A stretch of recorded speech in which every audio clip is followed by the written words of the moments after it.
अगना से बोले नदिया कगन हम ले बई हो भौजी तोहर त भय है ललनवा कगन हम चाही हो।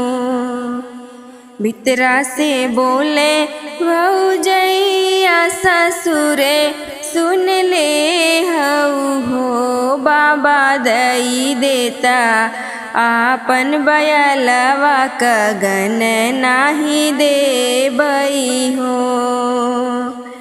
अगना में नाचन नदिया बयल नाही लेबई हो भौजी लेबई तोहरा कगनवा भतीजवा ने वछावरे हो।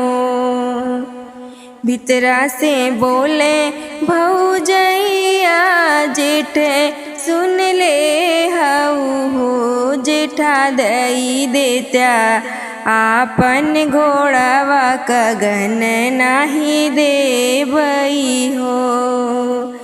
छोटी दई दे तू आपन कगनवा बहिनिया दुलाराई तीन हो। बहनी फेंके दीही आपन कगनवा भतीजवा ने वछावरे हो।